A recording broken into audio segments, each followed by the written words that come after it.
What's going on, guys? It's Char here, back with another Marvel Champions video. Now, after that little bit of an update video we had back, we were getting back into the swing of things with something that I wanted to do last year. Anyways, we are doing our 2025 Marvel Champions recap. I'm not really sure what I'm going to title it this time. It was first year favorites, which was some alliteration last year when I did it. But this year, I don't know, second year something. But essentially, we're going to look back on Marvel Champions in 2025, talk about some of the products and cards and whatnot, heroes that released, and talk about just some of my favorites that, I had fun playing and enjoying during the past year of Marvel Champions. So as always, we're back to this classic split screen view. We are on the Hall of Heroes website, hallofheroeslcg.com for Marvel Champions. If you guys don't know, it's a really big resource. It just shows like basically everything and anything you need to know about the card game. But let's go ahead and start about what actually released in 2025. So we started off 2025 in March 7th with the Agents of S.H.I.E.L.D. expansion, which introduced Maria Hill to the game, Nick Fury to the game, as well as 5 new scenarios, being Black Widow, Batroc, MODOK, the Thunderbolts, or I think it's called Citizen V, and Baron Zemo. So that was our expansion box. We got 2 expansion boxes last year, but after Agents of S.H.I.E.L.D., we got into the Black Panther Shuri Hero Pack, the Silk Hero Pack, the Falcon Hero Pack, and the Winter Soldier Hero Pack. Then we also had the return of scenario packs in the years with both the Trickster Takeover and Synthezoid Smackdown within like a couple months of each other. I mean, December and August, pretty close to each other. That was, those two were in between. Both of those was the Civil War expansion box released October 17th of 2025, which introduced both Tigra and Hulkling to the game, as well as the unique take on villains in this game named Leaders to match the Civil War storyline, where you can fight Iron Man, Captain America, Captain Marvel, and Spider-Woman, which is pretty cool and pretty unique, as well as the advent of a PvP mode. Also in the Synthezoid Smackdown scenario, we got the 2 villains or leaders in She-Hulk and the Vision, which just added more to the PvP mode, more to the registration and resistance side, and as well, I forgot to cover Trickster Takeover, but that was the introduction of the Enchantress kind of standalone scenario, and then Loki, which is the first massive multiplayer scenario pack for Marvel Champions, which is really fun and cool as well. So just like last year, I just want to go through a couple categories and go down and just kind of discuss maybe some honorable mentions I have, but let's go down these categories one by one. I have a little notepad right here. So we're going to start off with the favorite new aspect card. So I don't know if it's just me, but I felt like there wasn't a ton of super notable aspect cards. Not that they weren't good, they were kind of just very specific. So if we go through some of these things, you have stuff like the shield support with like Victoria Hand screenshot. Organizational support is a good shout out here. We got the huge helicarriers, some, allies here, and whatnot. So there's a lot of different aspect cards that released during the year, and it was kind of hard for me to pick, not because I thought there was one that was super standout, but because I thought they were like solidly pretty good. So I would say that I'm going to give it a double win here, and I'm going to go something pretty recent. When we're looking at this one, we have the advent of these conditioning cards. We have aggressive conditioning from Tigra, which is play on any player's control maximum per player. You get +3 hit points and your hero gets +1 attack. I like the fact that they were going back to these combat training heroic intuitions and kind of giving them upgraded version, or combining them with the endurance card. And I thought aggressive conditioning was fine, but the real star of the show in my opinion was the one that came with Hulkling, which is defensive conditioning. So I like playing protection, I like greed, and this card is just so much value packed into one card. Getting that +1 defense and +3 hit points for being 2 costs instead of 3, I think is a huge difference. And I love that they didn't make them all 3 costs. They're like, okay, well, armored vest only costs 1, so of course defensive conditioning will cost 2. This slots in really well if your deck wants to play like the power protection and whatnot, or it just slots in really well with just any normal basic doubles or built-in doubles a hero kit may have. I just think it's really cool, it's really fun, and the decks that use it just feels something that's like really powerful. Like armored vest is like, yes, it's cheap, but it's like, okay, like it feels like it costs 1, but something about defensive conditioning, and every time I play it, it feels like really good for its cost. 3 health and that +1 defense just bumps your survivability so much, in my opinion. It made it for a really good time. Now, the second one that I have for my favorite aspect cards, it's kind of cheating because it's not necessarily an aspect card.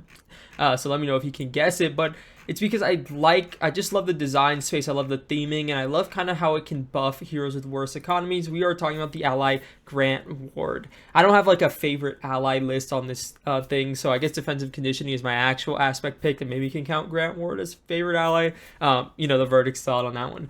This card just has amazing theming. I don't know a ton about like who Grant Ward is in his character, but when this card was revealed, people were talking about like, oh, I really love the force response because he's like a traitor, right? Like he will work against you as soon as the treachery is revealed, his plot is revealed, he will go and smack you in the face and remove himself from the game. So you have Shield Spy, 0 cost ally with 2 thwart, 2 attack, and 3 health. I mean, you can activate with him 3 times, but you can't really accelerate his activations with like a block to get him off the board instantly. And it says Grant Ward cannot defend. Of course, he is not taking the hit for you. He is a double agent, and it's no better represented than his forced response here. It says, after you reveal a treachery, you may spend a mental resource. So mental is also really great theme. It's like, oh, you knew he was a traitor. You're one step ahead of his plan. But if you don't have that mental to spend, you take damage equal to his attack, which is basically him like sucker punching you, and you remove him from the game. So like he sucker punches you and removes him from your deck. He's like, that's it. I'm out of here. I'm not working for you anymore. I think it's super fun. I think it's super thematic. But also in terms of a mechanical standpoint, the thematic and art and everything is really great. You see like the really big red and the Hydra logo in the background, just very emblematic of the card and the character. But also mechanically, I really love this as an ally. It opens up a lot of stuff for leadership, like the go down swinging, or like kind of like the noble sacrifice, where you can like sacrifice allies to get a use out of him for 0 cost, and then kind of like discard him to get a more additional use out of him, which is really cool. Or you have a low hand size hero, something like a Thor or a She-Hulk, where every card in their hand kind of matters, and having these really low to the ground, low cost cards are actually pretty good for them because it can give them access to some thwarting, some damage, and spending the mental resource isn't that much of a hit, depending if you're an Avenger or not. You can like tap the Quinn Carrier. As long as every single encounter card you reveal isn't a treachery, he's still pretty on rate. If you think about it, like let's say you thwart with him one time, you reveal a treachery, thwart with him again, reveal a side scheme, thwart with him a third time, reveal a treachery, or like before the third time you reveal a treachery. Actually, you only have to go through 2 reveals with him, right? Because you'll thwart once, he takes a damage, reveal a card, thwart twice, reveal a card. So yeah, there's 2 chances here, and even at his worst, spending 2 mentals, that's still spending 3 resources for like 6 thwarting or like 6 attack. It's still really good, really on rate. It's kind of like you're accelerating like an overload mechanic your resources a little bit, because he will tax you. But then there's also times where it's really good, where it's like, okay, maybe I don't even need to play the tax. I'm playing a hero with a big health pool. Usually the ones that need the economy help have big health pools, like She-Hulk, where okay, maybe the 2 damage doesn't really matter, or maybe it does matter and you do pay the tax, but you only pay it one time.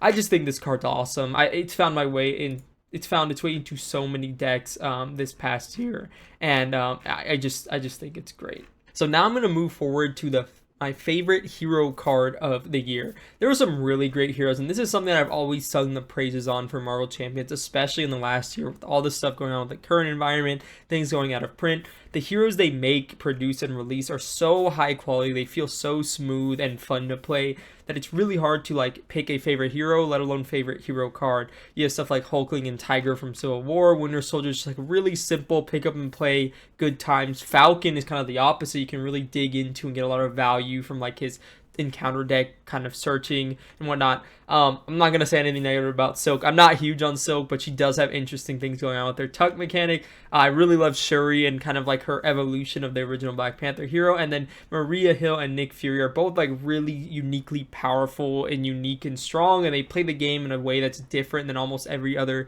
hero in the game. But when we're talking about our favorite hero card, I want to hit up my honorable mentions first. So we're going to do something, and this might be the only card we picked from the Civil War box. Well, I guess we did defensive condition because that's already a lie. But if we're looking at favorite hero cards, Hulkling had a couple ones that I thought might take the cake, but his kit feels kind of like insular, where something like Shapeshifter Strike is super fun to use, but it's also dependent on having a form out. So like on its own, Impersonation is something I thought is really fun too, just by being able to modulate the amount of threat this removes in order to get a free flip down. But again, the flip down is only really huge because of Hulkling's hero card and like the Altman Resonance combo. But if there's something that's like pure dopamine to play and then really fun and one of my favorite hero cards of the year, it had to have been Tooth and Claw. This card is awesome. I mean, you reduce the cost to play this event. It's super power traded, first of all, and you reduce the cost to play this event by 1 for each minion engaged with you. Hero action attack, deal 4 damage to an enemy, deal 4 damage to an enemy. I really do love this card. I think everything, the 4 and 4, right? 2 instances of 4 damage, it being 4 cost. The art's really cool, the name's really cool, and just how it interacts with Tigra and her mechanic of getting minions in front of you. You draw into this, and it's like a 1-2 cost card, sometimes even a 0 cost card if you got lucky during the encounter phase and got a minion. It's just really awesome. I think it's really cool, and the fact that it even spreads the damage as well makes it really versatile. Lets you like get around guard or maybe hit a minion on your board and hit a minion on someone else's board in multiplayer. This card is just completely this card's just awesome. I wish, there's been a lot of recursion and stuff being added to basically every single hero kit in the game, and the fact that Tigra didn't get it is probably for a good reason, because recurring this card would probably be like really strong. It's just awesome. Like, I don't really know what else to say about Tooth and Claw. Just everything from like the name, the art, how it actually works, how it feels to draw into and play. Such an awesome card. Really, kind of living the fantasy of being this kind of super powered, cat woman. The second honorable mention I have, and I couldn't give this one my top one, but it was pretty close. We're going to the Shuri hero pack, the Black Panther hero pack here. And, Shuri has a lot of cards. I really love how this is like a natural upgrade to the T'Challa hero. But no card embodies that more, and how much I think the designers respect the stuff that came before it than the card Wakanda Forever. All in all, it's essentially the same thing as the original Black Panther's Wakanda Forever, but she has 1 copy instead of 4 to kind of showcase the differences, where this isn't what this Black Panther does, but she does pay homage to it. You resolve the special ability on each Black Panther upgrade you control in any order, and you have the awesome flavor text. It's more than a battle cry, it's a promise. Black Panther and the Wakanda Forever. I just kind of love everything about this. I think it's such a really great homage to the core set, and one of my favorite core set heroes as well. I just love that she kind of has that Wakanda Forever stuff going on in her hero kit with her upgrades with the beads, the claws, the bites, and the suit. It's just really cool, and it just like makes me feel really happy, especially when she was revealed. I mean, a lot of videos on Shuri when we were in kind of like that hype cycle of a new hero coming out, and I was really excited for her, and it really did not disappoint in my opinion. I thought Shuri was awesome, and Wakanda Forever is just one of those cards, especially if you can shuffle it in with Aja Adana and get multiple uses out of it. It just feels really awesome to use. I mean, even with the lower powered upgrades, you're still removing a threat and dealing like 4 damage total across the board, and even some AoE with the spider bites. It just feels really good to play, really fun, super thematic, great art, everything you need in a favorite hero card. But that wasn't my favorite. I sung its praises so much, and I think the favorite came from maybe an unlikely place, but we're going to the Agents of S.H.I.E.L.D. box here, and we are going to not Maria Hill, but to Nick Fury. And if you want to guess what card you think it is, I'll give you 3, 2, 1. It is the Fury's flying car. Take everything I said about thematics and funds and gameplay that I said were Grant Ward, and it's kind of like this card dialed up to 10. I just love the kind of the goofiness of this. It's just like the art is so awesome. Like the background colors are really cool. The fact that he has a flying car is awesome. The flavor text, his job has its perks. It's hilarious. And it's something that works so well with this kit of like kind of thwarting these schemes, getting threat on his suit, and using that threat in ways to kind of advance his game plan, whether that's generating resources with his watch or on the flying car, it's readying him up. And readies in Nick Fury feels super good because of the fact you can continually put that threat onto your suit, or maybe you can break cover, like you'll thwart for a little bit, get that threat on your suit, ready up, break cover to swing for 5. It's just, Nick Fury has got this really fun gameplay pattern of like the readying up and like playing events and going in and out of stealth suit, and they're scheming against you and you're reducing the scheme. And this is just one card that opens up so many possibilities. When you get this card early versus when you don't, if you can really feel it, getting that consistent ready every turn really makes Nick Fury shine, in my opinion. And also it has really good traits for certain like aspect hooks. It has the tech trait if you wanted to repurpose this for some reason at the end of the game, going for like a big hit. And it also gives you the ability to gain the aerial trait, which gives him some really insane combinations with something like bombs away, or maybe like a dive bomb or something like that, because he can modulate the amount of damage his attack events do by spending it with his suit form upgrade on the assault side face up. Because it's not just his cards you can add damage to, it's when you attack, so it's any card. I love the flying car. I think it's so thematically hilarious. The art's amazing, and the effect just really ties everything in Nick Fury together. Nick Fury was definitely one of my standouts for the year in terms of like being a favorite hero. He's just so much fun to play, to like kind of theory craft and think about, and I'm just really one of the knockout heroes from the year for me for sure. When we're talking about heroes, I want to go ahead and move on to my favorite new hero of the past year. And I think I've talked about Nick Fury so much, I can't hide my bias. This was definitely one of my honorable mentions.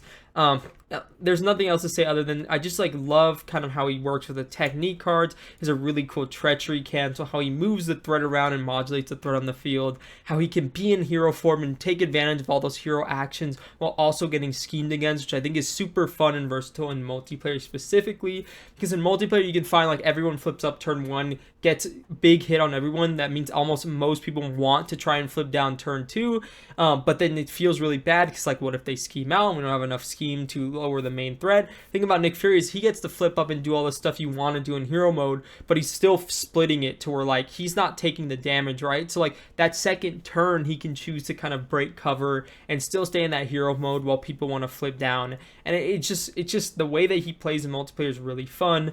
I just love a lot of his like upgrades. The Mirror Hill ally is awesome. You got the cards like Spray Fire, which is just dealing a ton of damage with range that you can buff up. I just think he's really solid, and he has a lot of fun aspect hooks that really can bump up his power in ways that are really cool and unique. And he just plays really differently. If you haven't had a chance to play Nick Fury, I've been hesitant on the Agents of S.H.I.E.L.D. box, I wouldn't be. I think the character is awesome and totally worth. There was a lot of hesitancy and kind of like jokes about like, oh, is he gonna be really good enough to replace like the core box ally? I think he is like more than good enough in terms of when you play him. Now there might be some people upset at you because they want to play the ally at the table, but Nick Fury is awesome. You should give him a chance, and he's really, really fun. And I've said so many praises for him, and the fact that that is not even my top hero of the past year, I'm not going to beat around the bush. It is obviously, and it was always going to be, Black Panther Shuri.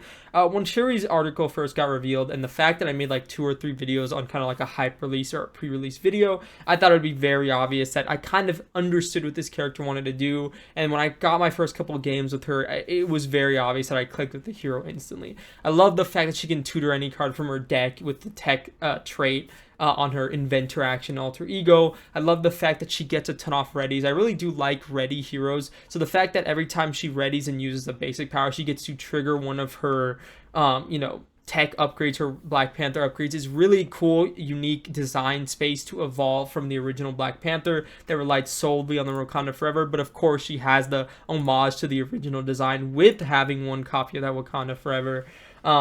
I love kind of like the Queen Ramonda, so she can flip down and heal, because she might have issues where she wants to flip down and actually, exhaust to get more tech cards or to speed up her tempo a little bit. You have really cool cards like the Elephant Trunk, which is just like another really fun and cool way to evolve the idea of kind of like the Golden City. Where like, yes, the Golden City, you flip down, you draw 2 cards. With the Elephant Trunk, is like, okay, well, if you don't need to actually exhaust the Queen Ramonda to heal, that just gives you another card to draw. And it can even be your Wakanda allies. Let's say like maybe you're keeping an ally around, or you're doing like strength and diversity or something like strength and numbers build, but you didn't actually want to draw cards that turn. You could like tap them with the Elephant's Trunk instead. Like, there's a ton of really cool and interesting things you can do with this hero, and I just think she's awesome. I think she came with really cool cards as well, even though it's not really a huge thing in her favor because it's not the hero herself.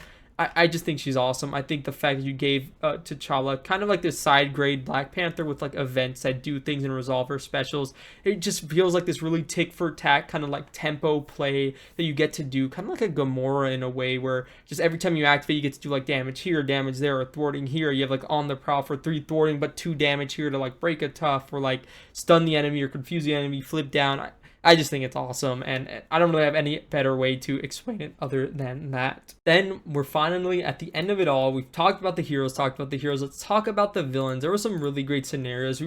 There's about 14 scenarios that released this past year. So we have 7 leaders, or sorry, no, that would be 13. We had 6 leaders total, and then 7 actual normal scenarios, from 5 from the Agents of S.H.I.E.L.D. and 2 from Trickster Takeover. There's a lot of highlights for me as a She-Hulk's #1 fan, the hero version. I thought that the way that she was adapted into a leader was really cool and fun. I thought the fact that some of the new art she got was really awesome too, and I just like how she was represented in the form of like the villain or the leader in the Synthezoid Smackdown. But I don't think that would give that my favorite. If you guys caught me at all at the Con of Heroes this past year, where kind of this whole kind of change in the channel took place, going from primarily solo to still uploading solo, but talking a lot more and playing a lot more multiplayer.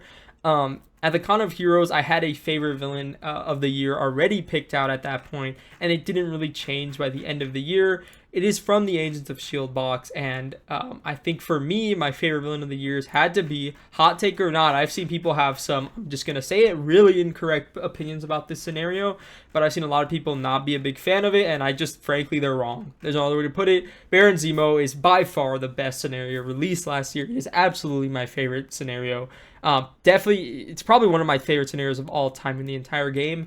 I just think it's awesome. When I was growing up, I played Clue a lot with my family, like my sister, mom, and dad, cousins who would come over, and the kind of gameplay that you have to set up with Baron Zemo is really fun. I really like going through the motions of like shuffling up the cards and making the evidence piles, and then when you're in the game, you kind of have like these 3 specters or like these 3 board members overlooking you, and then it's like a little mini game. It's like a game within a game where you're going in and you have to zero out these board members to get pieces of evidence. And then once you have all the evidence, you can make the accusation, like Professor Plum in the conservatory with a wrench. It's just like really fun, and I really do like how it kind of ties into the scenario, ties into the campaign box. I think the campaign box as a whole kind of got diluted a bit because every scenario took his mechanics, so by the time you actually got to Baron Zemo, he didn't seem super interesting.